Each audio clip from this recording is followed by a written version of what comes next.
Hey guys, Colorado Camper Man Brian here. So in today's video, I'm going to be doing a comparison between the Predator 3500 watt inverter generator and the Predator 4550 watt inverter generator. Now the reason I'm doing this video is because I'm actually going to be selling one of these generators. I thought this would be a perfect opportunity to do a comparison because I know that these are very popular size generators and they work great for camping or around the house or even for work. So stick around till the end of the video and I'll tell you guys which generator I'm selling. But what I'm going to do first is just briefly go over each generator. If you're looking for a more detailed overview, I'll put a link to a video that I've done about the 4550. Otherwise, I'll do a price comparison, a feature comparison, maintenance, power and runtime, how loud they are, the portability, and then overall, just which one we like better for camping and just general use. And then I'll share with you guys which one I'm going to be selling. So let's go ahead and get into it. So we're starting off with the Predator 3500 watt. This is a closed frame inverter generator. It has a 212cc 6 horsepower OHV 4-stroke engine. Its running wattage, as you can see here, is 3000 watts with a peak of 3500 watts. It says not to exceed 25 amps total on this generator. Harbor Freight rates the noise level at 56 decibels, which I would say it's at that or quieter. I'll show you guys the dB meter a little bit later. This thing is very quiet, which is awesome. Its fuel tank capacity is 2.3 gallons. It consumes 0.24 gallons per hour and has a runtime of around 11 hours at 25% load. It is kind of heavy. It weighs 102 pounds. I believe that's before oil and gas. And then it does have 4 wheels in each of the corners with this wheel lock here. The wheels are pretty small for sure. As far as the dimensions go, we are looking at a height of around 20 inches. It is about 22.5 inches long. And then width-wise, we are at about 16.5 inches. So a couple other things about this generator. It does have an electric start right here. Here is the eco mode. They call it electronic speed control, ESC. But basically what this does is you turn that on. It's a lot quieter. And then the RPMs in the engine match whatever load you have on here. So it's just a lot more fuel efficient way to run the generator. You have a DC plug on here. You do have this nice hour meter as well as your load meter and everything, which tells you all that, which is very nice. You have a duplex set of outlets right here. These are supposedly 20 amps, but honestly, I think they're 15. I've hooked up stuff that's about 18 amps before, and this generator does not run it. You have a restart here, and then this is supposed to be a 30 amp twist lock, but again, as I stated earlier, this generator is not supposed to exceed 25 amps. So interesting that they have a 30 amp twist lock when this thing doesn't even have a peak wattage of 30 amps. And then if you are going to parallel this with another generator, here is where you would do that, and then here's for your ground. So moving on to the 4550, one thing I want to make note of right off the bat is I did add the 10-inch wheel kit. Harbor Freight shows pictures of this with wheels, which I don't understand because they do come separate. I believe they're 55 or 60 bucks, but they are a game changer and in my opinion, a must-have. As far as the generator goes, this is an open frame generator. You got some nice big grab handles here on the side if you don't get the wheel kit. So it is easy to move around and carry. It has a 223cc 6.5 horsepower OHV 4-stroke engine. The running wattage is 3650 and the peak is 4550 watts. So this is a true 30 amp running, and then you're looking at almost 38 amps for a peak. Harbor Freight rates the decibels on this at 64.6, which actually I have recorded lower than that. This is actually a pretty quiet open frame generator. It has a big fuel capacity here, 3.72 gallons, which is 1.42 gallons over the 3500 watt. It consumes 0.23 gallons per hour and has a runtime of 16.1 hours at 25% load. This thing is quite a bit lighter than the 3500 watt. It weighs 77 pounds before oil and gas. As far as the dimensions go, it is actually very similar size to the 3500. If you're looking at just the generator, it's about 18 inches high. Looking at about 20.5 inches wide and maybe about 18 inches deep. Now the wheels will add, you're looking at over 2 feet wide, and it is quite a bit taller as a result too. You're looking at about 22.5 inches high. So, and then a little bit longer, kind of hard to say exactly, but maybe a little over 2 feet. So the wheels definitely add to this generator and make it look a lot bigger than the 3500 watt. This is a pull start generator. It does have a choke and it also has a fuel shutoff. Here's your on off start switch here. This has the ESC throttle just like the 3500 as well as the parallel operation. One thing that's a little bit different, it does come with these USB ports on here. And then other thing that's definitely different is it comes with 2 duplex outlets here. Both are 20 amps and they are definitely true 20 amp plugs. We do have these dust covers that come on everything here too.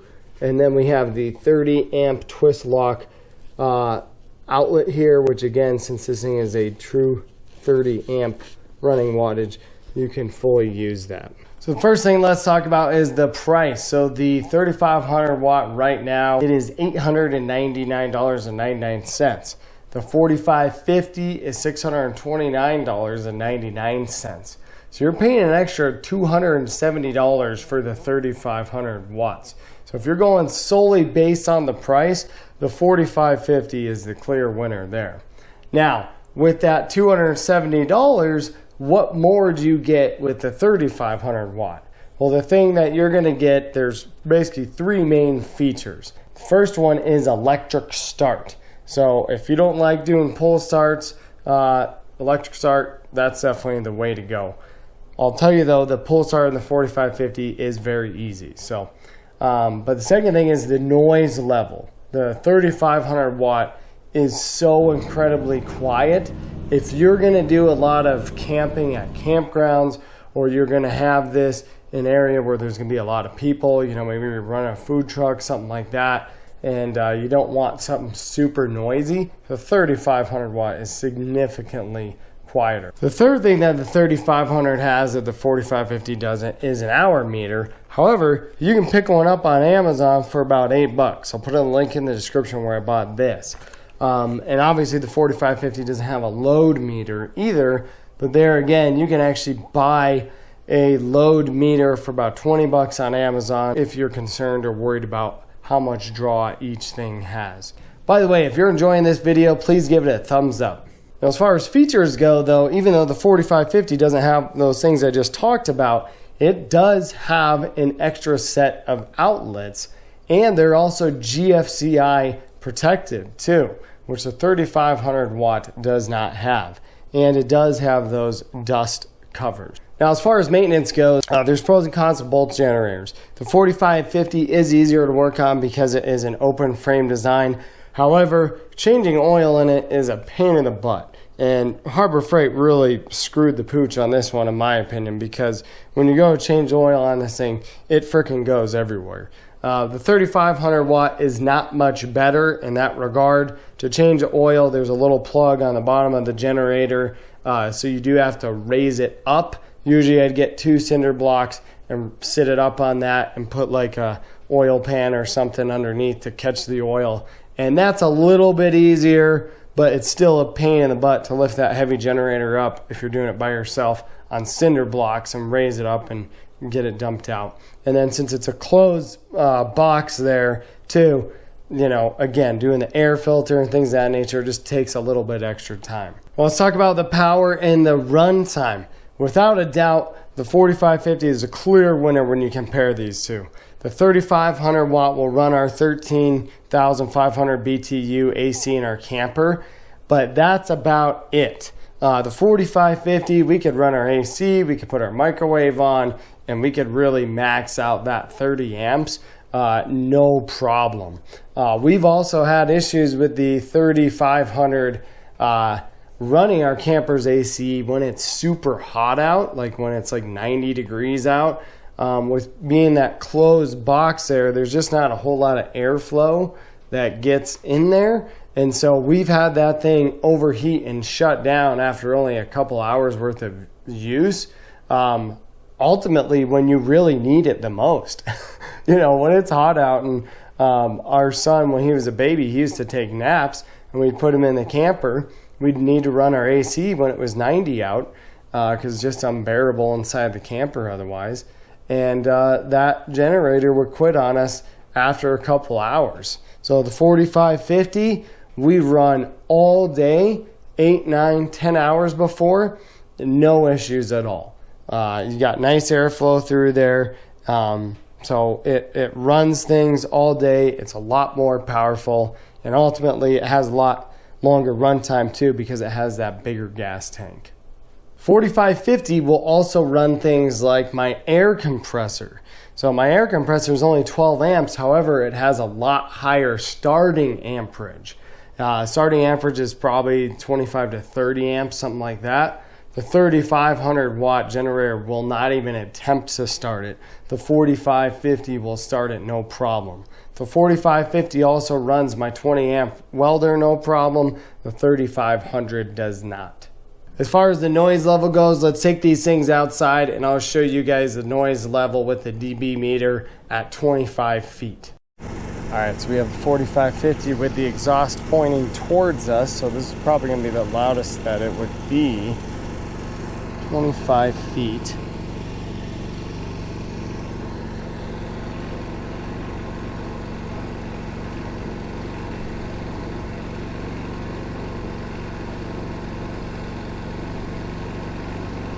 Yeah, it's quite a bit quieter if you were to turn around, because I think I got readings in the 50s when I did the review. In case you're wondering, here's non-eco mode.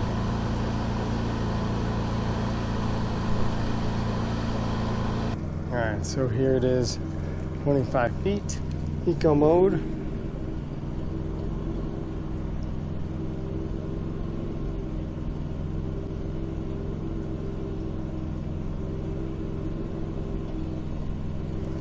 $53, $54. Let's take it off eco mode and show you guys what it is.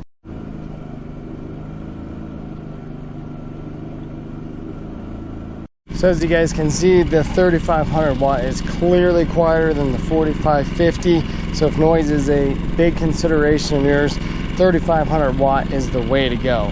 I mean, I can just sit here while this thing purrs on eco mode and talk to you guys, which is just awesome. So now let's talk about the portability. As you guys just saw me struggling there with the 3500 watt, yes, it does have wheels, but those things are pretty much only good for flat surfaces, and that's it. If you're going to be doing any off-grid camping or boondocking, things of that nature, you're going to struggle moving that thing around. And obviously, since it weighs over 100 pounds, moving it, you know, lifting it in and up out of your truck, one person can do it. But you know, you're probably going to need 2 people, especially after you fill that thing up with gas. The 4550 is a lot more easier to move around. Even if you don't get the wheel kit, I could still lift that one up by myself and move it around no problem. But the wheel kit is a game changer and a huge thing that if you're going to get the 4550, you got to get a wheel kit for sure. The ground clearance is great. You can pull it up and over rocks and uneven terrain very easy.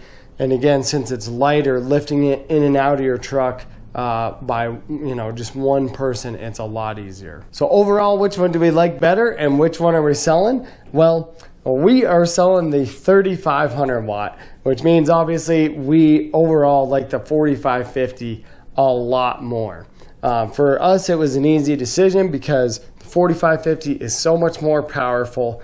It's easier to move around between the wheel kit and the fact that it's so much lighter. I can easily lift it up in and out of the truck by myself.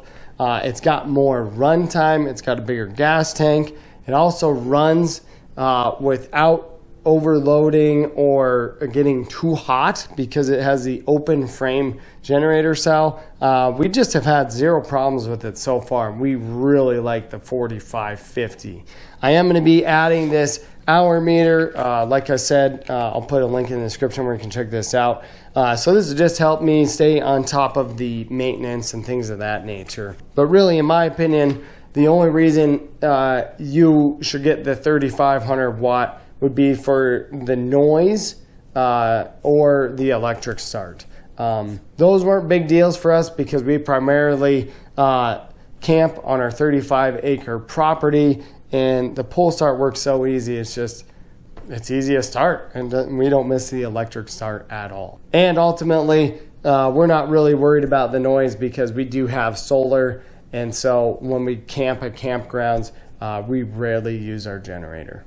So I hope this helps. If you guys are wondering which generator is better and which one you should get, if I missed anything for either generator, please put them in the comments below.